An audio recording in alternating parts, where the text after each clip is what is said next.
Hi there, I'm your friend Jubilee.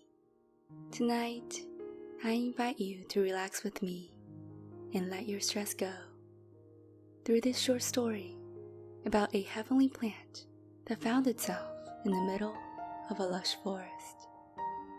Please listen on. Make yourself comfortable. Close your eyes and let's begin.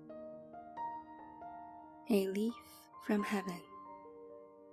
High up in the clear, pure air flew an angel with a flower plucked from the garden of heaven.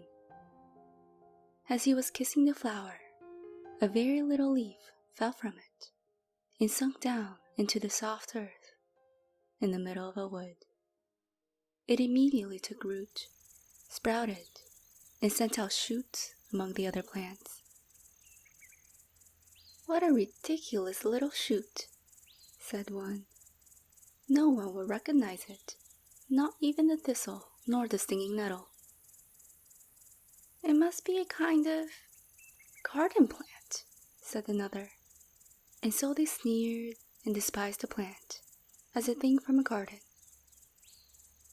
"Where are you coming from?" said the tall thistles, whose leaves were all armed with thorns. "It is stupid nonsense to allow yourself to shoot out in this way. We are not here to support you." Winter came, and the plant was covered with snow, but the snow glittered over it, as if it had sunshine beneath as well as above.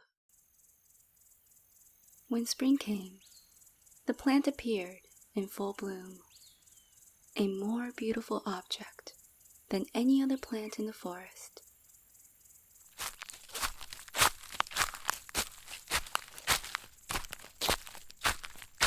And now, the professor of botany presented himself, one who could explain his knowledge in black and white.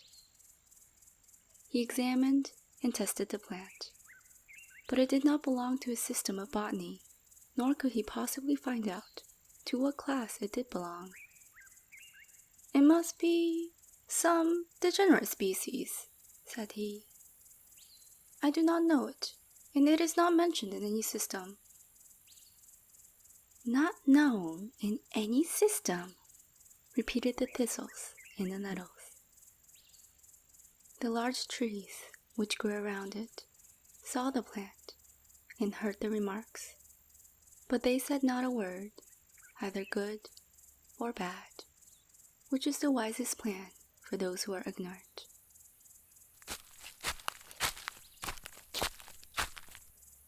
There passed through the forest a poor innocent girl. Her heart was pure, and her understanding increased by her faith. Her chief inheritance had been the old Bible, which she read and valued. From its pages, she heard the voice of God speaking to her, and telling her to remember what was said of Joseph's brethren when persons wished to injure her. They imagined evil in their hearts, but God turned it to good. If we suffer wrongfully, if we are misunderstood or despised, we must think of Him who was pure and holy, and who prayed for those who nailed Him to the cross. "Father, forgive them, for they know not what they do." The girl stood still before the wonderful plant, for the green leaves exhaled a sweet and refreshing fragrance. For the flowers glittered and sparkled in the sunshine like colored flames, and the harmony of sweet sounds lingered around them, as if each concealed within itself a deep fount of melody, which thousands of years could not exhaust.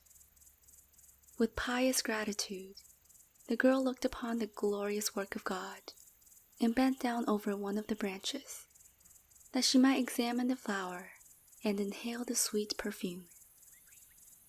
Then the light broke in her mind, and her heart expanded.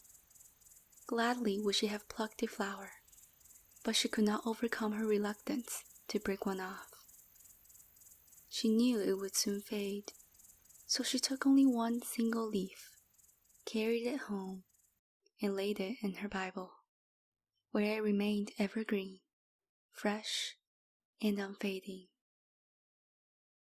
Between the pages of the Bible it still lay, when, a few weeks afterwards, that Bible was laid under the young girl's head in her coffin. A holy calm rested on her face, as if the earthly remains bore the impress of the truth that she now stood in the presence of God. In the forest, the wonderful plant continued to bloom till it grew and became almost a tree, and all the birds of passage bowed themselves before it. "That plant is a foreigner, no doubt," said the burdocks. "We can never conduct ourselves like that in this country." And the black forest snails actually spat at the flower.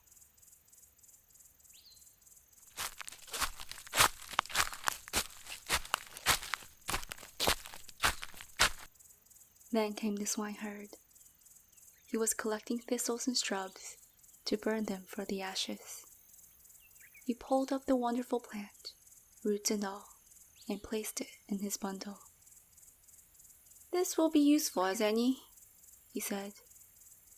So the plant was carried away. Not long after, the king of the country suffered from the deepest melancholy. He was diligent and industrious, but employment did him no good. They read deep and learned books to him, then the lightest and most trifling that could be found, but all to no purpose. Then they applied for advice to one of the wise men of the world. Then he sent them a message to say that there was one remedy which would relieve and cure him, and that was the plant of heavenly origin, which grew in the forest in the king's own dominions. The messenger described the flower so that its appearance could not be mistaken.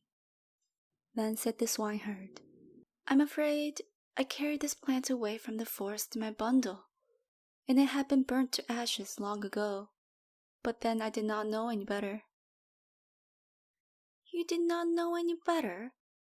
Ignorance upon ignorance indeed." The poor swineherd took these words to heart, for they were addressed to him. He knew not that there were others who were equally ignorant. Not even a leaf of the plant could be found. There was one, but it lay in the coffin of the dead. No one knew anything about it. Then the king, in his melancholy, wandered out to the spot in the wood. "Here is where the plant stood," he said. "It is a sacred place." Then he ordered that the place should be surrounded with a golden railing, and a sentry stationed near it.